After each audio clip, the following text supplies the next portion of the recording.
അപ്പോൾ ഇതേ രാവിലെ 1-ാം തീയതി ആയിട്ട് ഇതേ മയിലപ്പത് വിത്ത് ഫാമിലി അല്ലേ കുഞ്ച? അവരെ ഡിസ്റ്റർബ് ചെയ്യണ്ട. ഹലോ, എല്ലാവർക്കും ഇന്നത്തെ ഒരു വ്ളോഗിലോട്ട് സ്വാഗതം. അപ്പോൾ നമ്മുടെ വീട്ടിൽ നിന്നും രണ്ട് മൂന്ന് അതിഥികൾ വന്നിട്ടുണ്ട് കേട്ടോ. കാണിച്ചു ഉമ്മറത്ത് വന്ന് നിൽക്കുക, അമ്മയും മക്കളും കൂടിയിട്ടോ. അരിയിട്ട് കൊടുത്ത് വിട്ടതാണ്, വീണ്ടും വന്നേക്കാം. അപ്പോൾ മക്കൾ ഓടിപ്പോയിരുന്നു. അപ്പോൾ മക്കളെ വിളിച്ചുകൊണ്ട് വന്നേക്കാം. അമ്മയ്ക്ക് പേടിയില്ല, മക്കൾക്ക് പേടി കൂടുതലാണ്. അപ്പോൾ ഞാൻ അരി എടുത്തിട്ട് പറ്റേട്ടാ. അപ്പോൾ അരി ഞാൻ എടുത്തിട്ടുണ്ട് കേട്ടോ, പാത്രത്തിൽ എടുത്തിട്ടുണ്ട്. കൊണ്ടുപോയി കൊടുക്കതേ അകത്തോട്ട് വന്നേക്കണ്. തമ്പുരാനെ, ഇത് കൊണ്ടേ ഒരു പേടിയില്ലാതെ വന്നേക്കണ്. ഭഗവാനെ കാണാൻ വന്നേക്കണം കേട്ടോ. ഞാൻ മാല കെട്ടാനായിട്ട് പൂ കൊണ്ടുവന്ന് വെച്ചിട്ടുണ്ട്. ഒരു പേടിയില്ലാതെ അകത്തോട്ട് വന്നേക്കണ്. ഭഗവാനേ, സുബ്രഹ്മണ്യ സ്വാമി ഷടാനനം കുങ്കുമരക്തവർണം മഹാമതിം ദിവ്യമയൂരവാഹനം രുദ്രസ്യസൂനം സുരസൈനിനാഥം ഗുഹം സദാഹം ശരണം പ്രപദ്യേ. ഭഗവാനേ, ഭയങ്കര സന്തോഷം. അകത്ത് ഇതുവരെയായിട്ടും കയറിയിട്ടില്ല കേട്ടോ. എന്നാ മക്കളും അമ്മയും മക്കളും കൂടെ വന്ന് കഴിച്ചോ. വാ ഇങ്ങോട്ട് വാ, നീ എന്തിനാ പേടിക്കണേ? വാ, ഒന്നും ചെയ്യില്ല, വാ കഴിച്ചോ. മക്കളെ വിളിക്കുന്നേ, മക്കൾ വാ വാ വാ വാ വാ വാ ഒന്ന് കഴിച്ചോ. കുഞ്ഞുങ്ങൾ വാ, ഇങ്ങോട്ട് വാന്നേ, എന്തിനാ പേടിക്കണേ? വാ, ഇവിടെ അമ്മ കഴിക്കണുണ്ടോ? വരൂ, വാ.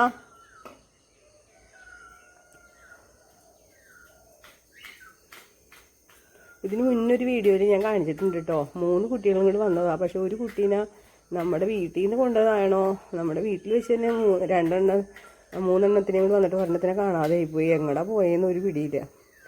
പൂച്ചയൊന്നും കണ്ടില്ല, പൂച്ച പിടിക്കാനായിട്ട് വഴിയില്ല. എന്താ പറ്റിയ, എന്തെങ്കിലും കിളികൾ റാഞ്ചിക്കൊണ്ട് പോയിട്ടുണ്ടാവും. ചിലപ്പോൾ നമ്മൾ കാണാത്തത് കൊണ്ടായിരിക്കും. ചെറിയ കോഴിക്കുഞ്ഞുങ്ങളുടെ പോലത്തെ കിളികളായിരുന്നു അന്ന്. അപ്പോൾ അന്ന് 2 ബാക്കിയുണ്ടായിരുന്നുള്ളൂ. ഒരെണ്ണത്തിന് അന്ന് കണ്ടില്ല കേട്ടോ. 3-എണ്ണത്തിനെയും കൊണ്ട് വന്നതാ അമ്മക്കിളി. കഴിച്ചോ. അപ്പം നമുക്ക് ഭഗവാന് മാല കെട്ടാം. ഭഗവാന് മാല കെട്ടാൻ പോവാം കേട്ടോ. ഭഗവാനുള്ള പൂവൊക്കെ ഇനി മാല കെട്ടാം.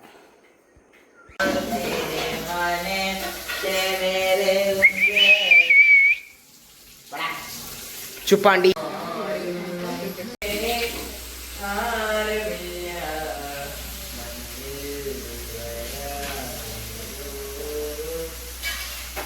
എടാ, ലൈറ്റ് മ്യൂസിൽ നിന്റെ പേര് എടുക്കട്ടെ. ചോറ് കൊണ്ടുപോകാനുള്ള പാത്രവും കുറ്റിയൊക്കെ കഴിഞ്ഞിട്ട് ഡ്യൂട്ടി ഇന്ന് നമ്മുടെ കുഞ്ഞപ്പനാണ് കേട്ടോ. അപ്പോൾ കുഞ്ഞപ്പനകത്ത് ചെയ്യണതിൻ്റെ ഇടയിൽ കുഞ്ഞ് പാട്ടൊക്കെ പാടി ചെയ്യണം കേട്ടോ കാണാൻ. അപ്പോൾ ഒന്നരാടം ഇങ്ങനെ വാഷ് ചെയ്ത് വയ്ക്കും.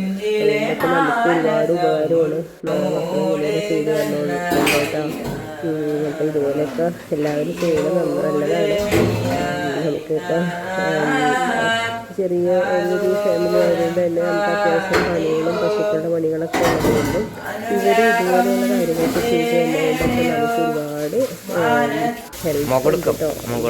അപ്പോൾ അതിൻ്റെ ഇടയ്ക്ക് ഒരാൾ മുടി കെട്ടാൻ വേണ്ടിയിട്ട് വകച്ചിലിട്ട് തന്നെ നമ്മൾ വന്നതാട്ടോ. അപ്പോൾ നമ്മൾ പണിയുടെ ഇടയിൽ അപ്പോൾ അതും ചെയ്ത് കൊടുത്തു. പിന്നെ എല്ലാവരോടും ഇവിടെ ഏത് സമയവും പാട്ടും ചർച്ചയും കഥപറച്ചിലൊക്കെ ആയിട്ടോ. പഠിക്കാനുള്ള സമയം 3/4 ഭാഗവും അവരുടെ കഥയും പാട്ടും മേളമൊക്കെയാണ്. അപ്പോൾ നമ്മളിങ്ങനെ വിളിച്ചുകൊണ്ടിരിക്കണം. അപ്പം അതിൻ്റെ ഇടയ്ക്ക് എല്ലാവരും പോയി. ഇനി എൻ്റെ പണികൾ അടക്കി പറക്കൽ, നമ്മൾ തുണി മടക്കി വെക്കൽ, തുണി വിരിക്കൽ, അങ്ങനെ പണികളിങ്ങനെ നീണ്ട് കിടക്കുകയാണല്ലോ. അപ്പം ഇന്നാണെങ്കിൽ മഴയുള്ള ദിവസമായതുകൊണ്ട് രീശേട്ടനെയും കൊണ്ടുവന്നാക്കണമെന്നു, പാറുവിനെയും കോളേജിൽ കൊണ്ടുവന്നാക്കണമെന്നു. അപ്പോൾ ഇതെല്ലാം കഴിഞ്ഞ് വന്നിട്ട് പിന്നെ വീടൊക്കെ ക്ലീൻ ചെയ്യാനിരിക്കണം കേട്ടോ. അപ്പോൾ ഇങ്ങനെ ഇരിക്കുമ്പോൾ ഞാൻ കൃഷ്ണൻ്റെ പാട്ടൊക്കെ വയ്ക്കും കേട്ടോ. കൃഷ്ണൻ്റെ പാട്ടൊക്കെ വയ്ക്കുമ്പോൾ എനിക്കിങ്ങനെ സങ്കടം വരും. എന്താണെന്നറിയില്ല, കൃഷ്ണൻ്റെ പാട്ട് കേൾക്കുമ്പോൾ ഇങ്ങനെ കണ്ണീന്ന് വെള്ളം ഒഴുകും അറിയാതെ. അത് ആ ഒരു ശീലമായിപ്പോയി എനിക്ക്. എന്താണെന്നറിയില്ല, അതെന്തോ ഒരു ഞാൻ അങ്ങനെ ഇങ്ങനെ ഒന്നും എൻ്റെ കണ്ണൊന്നും അറിയില്ല. പക്ഷേ ഇടയ്ക്ക് ഇതുപോലെ ഭഗവാന്റെ പാട്ടൊക്കെ കേൾക്കുമ്പോൾ എന്തോ സങ്കടം വരും കേട്ടോ. അപ്പോൾ അങ്ങനെ പാട്ടൊക്കെ കേട്ട് അങ്ങനെ ഇരുന്ന് തുണിയൊക്കെ മടക്കണം കേട്ടോ കാണുന്നത്. അപ്പോൾ ഞാൻ വീഡിയോ എടുത്ത് വെക്കാം. ഡെയിലി എന്തെങ്കിലുമൊക്കെ ഇടണ്ടേ നിങ്ങളെ കാണിക്കാനൊക്കെ ആയിട്ട്. അതുകൊണ്ട് അങ്ങനെ നമ്മുടെ പണികളും നമ്മുടെ കുട്ടി വിശേഷങ്ങളൊക്കെ പങ്കുവയ്ക്കാമെന്ന് ഓർത്ത് അതും എടുക്കുന്നുണ്ട്.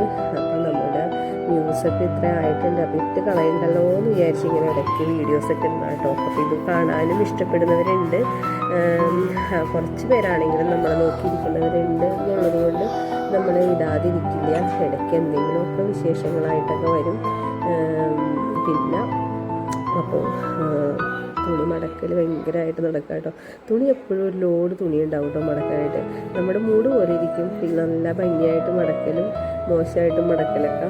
അപ്പോൾ ഇന്ന് ഞാനിങ്ങനെ വൃത്തിയായിട്ട് മടക്കി വെക്കാമെന്ന് വിചാരിച്ചു. അങ്ങനെ നമ്മൾ നല്ല ചേർത്ത് മടക്കി വെച്ച് കഴിഞ്ഞാൽ അങ്ങനെ പെട്ടെന്ന് അത് മോശമായി കിടക്കില്ല കേട്ടോ. ഇതുപോലെ എല്ലാം വൃത്തിയായിട്ട് മടക്കി വെക്കുകയാണെങ്കിൽ നല്ല ഭംഗിയായിട്ടിരിക്കും.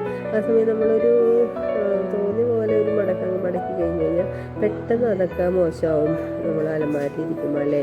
അപ്പോൾ ഇതുപോലെയൊക്കെ ചെയ്ത് വെക്കുകയാണെങ്കിൽ നല്ലതാണ്.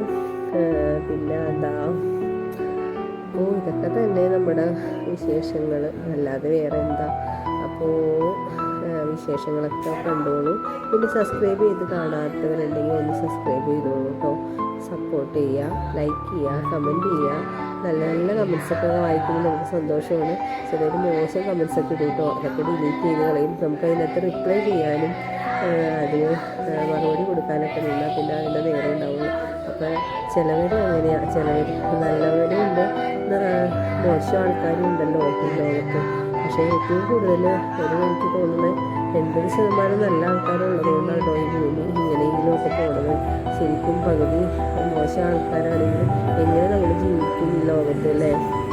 അപ്പോൾ ഒരു നാളത്തേക്കുള്ള നാളെ കത്തിക്കാനുള്ള വിളക്കൊക്കെ നമ്മളിപ്പോൾ തന്നെ ഒരുക്കി വെക്കും കേട്ടോ. അപ്പോൾ രാവിലെ എഴുന്നേറ്റ് കുളി കഴിഞ്ഞ് കഴിഞ്ഞാൽ വേഗം നമുക്ക് വിളക്കൊക്കെ കത്തിക്കാം.